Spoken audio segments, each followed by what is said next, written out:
Hey guys, welcome to Adventures in Malibu and Dad. Today, I thought we'd do something a little different. Today we're in the garage here. I want to talk about old-time weapons compared to current day methods and weapons, which we have. And I want to just show you what they were going through during the Civil War and how weapons have changed a little bit. So come along as we explore this new type of video here I want to do on some Civil War weapons compared to modern weapons. So join me. Here we go, guys. Thanks for showing up. So the number one thing I want to talk about, the old 1862 Dragoons. This is a Civil War pistol. This is what they used back then. It's cap and ball. Very well built for back in the 1860s, and this was one of the primary weapons of the Civil War, and that was what you would call the Glock of back then. And this is, our modern day guns. This is a Glock pistol, Glock 45. All the weapons have been cleared and checked, so we're not going to manipulate them too much. I just want to show you the difference and talk to you about the difference. And of course, back then, this is not a military grade rifle, but this may have been a type of cap and ball rifle that they had back in the militia in the Confederacy. And you've got your rod and your big bore 50 caliber. And then every guy in the trenches was obviously using a knife. This is obviously a modern version of a kind of a trench knife. This is something very new, not Civil War. But I wanted to show you basically, this is the size of the blades they were carrying for hand-to-hand combat. And this is the kind of stuff you needed when you're out there firing cap and ball weapons. Because there comes a point where you go hand-to-hand, you fix a bayonet on that thing, and you're going to war hand-to-hand, fist to fight. It's going to be bloody. It's going to be ugly. So let's start with the Dragoon pistol. This is a Navy version here. And Colt put these out also. And they were called Colt Navies and Colt Armies. And pretty much they were built very nicely. The difference here with the pistols are you had musket balls. This is a 44 caliber musket ball that would go in there. And basically the way you would load your weapon is you'd have to put your lever down. You'd load your black powder in there, usually about 35 to 40 grains. You load usually a cap or something inside there to stay on top of the black powder. Then you'd put your ball, usually a round ball, 44 caliber, and you'd smush it down. And you'd make it nice and tight. And sometimes they'd put different kinds of either grease or some type of wax to cover it and hold it sometimes, depending on if you were the cavalry or out there just, if you're out there battling, man, you ain't got time to do all that. You just try to load it as fast as possible. And back then they would carry extra cylinders loaded, and they could switch them out really quick and use those. And usually these were given to the officers. Usually a lieutenant and above had pistols. But a lot of the guys started acquiring them during the battles, and they'd have them also. And they were very effective because you got 6 shots compared to 1 shot with one of your rifles. Okay? And these are beautiful rifles. This is, like I said, something the militia, the Confederacy probably would have used. Very nice. Beautiful zebra wood there. And you put your cap and ball in the rear here. And, this is a little bit of kind of what they had back then, too. So it was very, very good for those periods. But compared to what we have nowadays, Glock 45s, they're semi-automatic that hold 13 rounds in the magazine. I mean, it's a big change. A big change of the way they dealt with war back then compared to the weapons we have now. And these are well built. but they were very crude. There was a lot of manufacturers back then trying to put these out. They couldn't build them fast enough for the Civil War. You know, they just trying to get them out as fast as they could. And sometimes they were, you know, they had issues, but you know, they worked on them and they made them better each and every day. And this is a fine example of a 44 caliber Navy. And what I like about the Navy is you can see they have the ships here. They're engraved in the weapon. And they were carried in holsters. Some of them you just put them right in their gun belts. And you know, they had a pouch full of 44 caliber round balls and their black powder, and they would load that sucker up and go to battle, you know. And when that ran out and their main battle rifle would run out, well, you know, they went to bayonets and bigger knives and things like that. So I just want to bring those to you, show you a little bit of the difference compared to now and then. And here we go. It's a close-up version here of a 1860s compared to a 2009 Glock pistol. And Glock makes a great handgun. A lot of militaries, police departments go to these weapons because they're made just to go click and bang. I mean, they're very reliable battle weapons, and that's why a lot of people, a lot of different departments are carrying these now. Like I said, there's a 45. It's been cleared. All weapons are cleared. There's no live ammo other than what was in that magazine, and nothing in these weapons at all. So I just want to make sure that you understand that. The great thing was the South and the North both had the capabilities of these weapons. The South had them, the North had them. North just had a little bit more of them because the manufacturing was a little bit better back then for them compared to the South.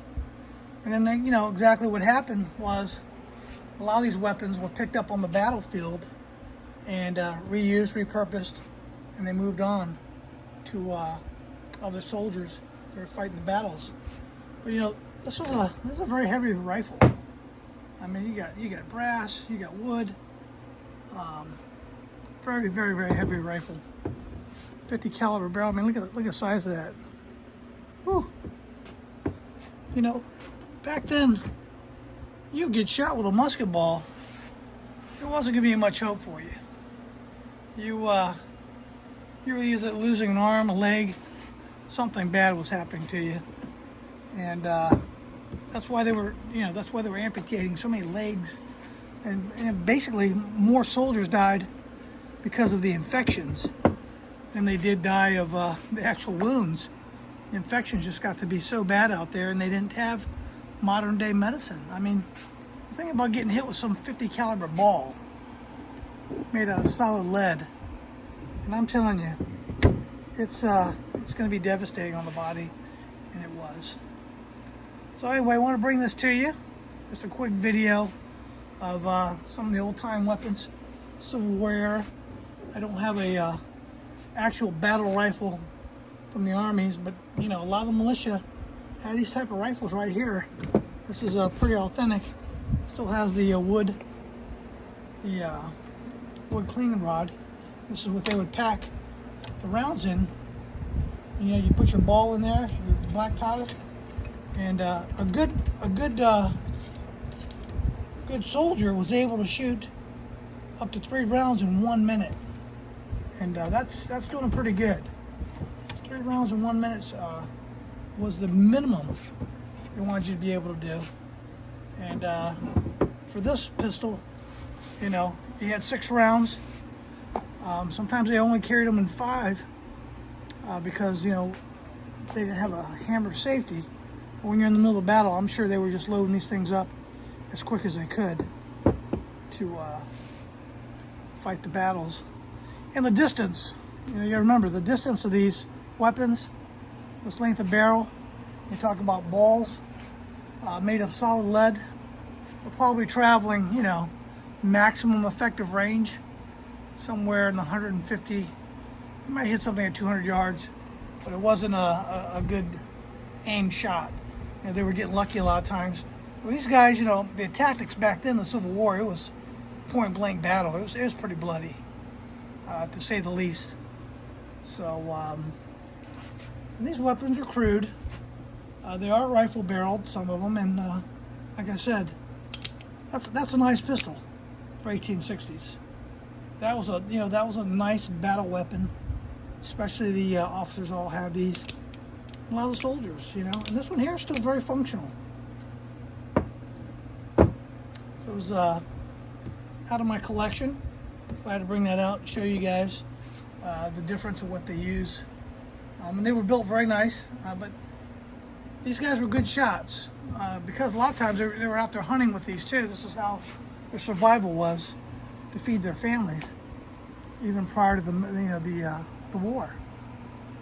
So anyway, thought I'd bring those to you. Let me give you a close-up.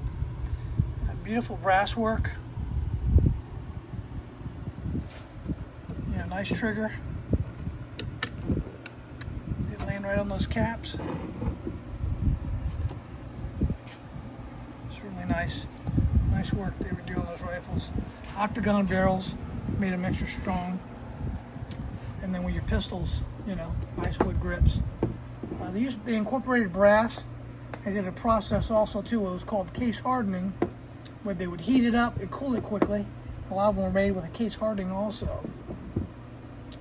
And then back then, as you can see, the cylinder kind of rises to the top. It's held by a bar within the middle here, but they were able to undo this sometimes and quickly just change this out. There were extras on the battlefield. But what an advantage. You got 6 shots compared to 1 shot with a rifle. So that helped a lot in the war, immensely. There's nothing more like having 6 shots over 1, and then when it got down to the nitty gritty, like I said, they went for the big knives. And they were out there, killing with big knives. Like I said, this isn't authentic. This is just about the size of a Bowie knife they would carry back then. And then, boom, that's the way they were fought. But good examples of Civil War weapons, weapons of that period. And then when you look at something modern like this, it's just what a difference between a Glock pistol and a cap and ball black powder weapon. There's just there's no comparison. And weapons just get better and better with every generation. Glock even has several different generations of Glocks, and they build them better and better. So really cool perspective. I even love these guns to this day. I mean, these things are just a work of art. They're just gorgeous.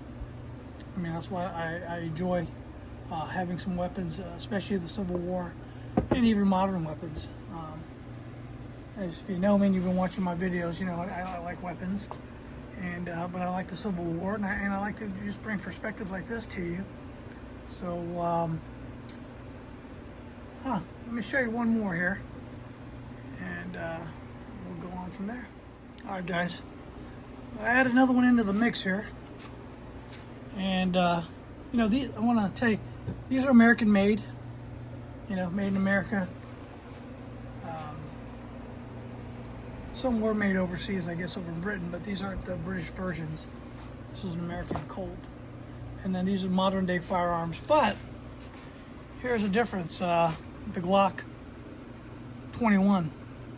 The originated Glock was built overseas, but now, and in Germany. This is a German pistol. This is what they call a HK P30SK. And this is something like a very modern, probably one of the first polymer pistols ever made. And these are used by police forces in Europe and Germany. And this one has a light on it. So modern day things to weapons is what I'm talking about. The change and evolution compared to the Civil War stuff is amazing. And like I said, this is an H&K Heckler & Koch, and this is a Glock pistol, which are very two prominent firearms that a lot of people carry, law enforcement including. And just want to show you those. It's part of the collection here. But compared to Civil War stuff, it's night and day. But this was the Glock of the day, you know. That's what they fought their battles with. But they're just a piece of art, a piece of machinery. It's amazing. Modern day weaponry. You know, 13-round magazine and a Glock. That's a lot of firepower if you're in battle. This one here on the HK, the European style release is here on the bottom. And this holds up to 15 rounds. This has what's called an extended magazine. And then, you know, compared to the only 6 and only 1. So that's a little bit of the difference in the changes of weaponry of yesteryear compared to today. So I want to share that with you. It's a quick video. Some arms. Everybody loves weapons. I just love the perspective of old versus new, and how weaponry has changed for the better. But like I said, I go back to this. I'm just really amazed at how well that was put together for late 1800s, and how well they worked and how effective they were. A lot of men were killed with those weapons of yesterday. A lot of bad guys were killed with those also. So just a different perspective on Civil War compared to nowadays, what we have out there in the weapon world. Send me a comment. Let me know if you guys are into guns, if you like weapons. You can always do more weapon videos. I thank you for coming along and then doing something different here with me on this. Part of history also is that we have Civil War compared to current day. And we're out here at the bench just showing you the difference, and just showing you how nice those look. Glad we can bring that to you. This is a beautiful rifle. Just an old 50 caliber.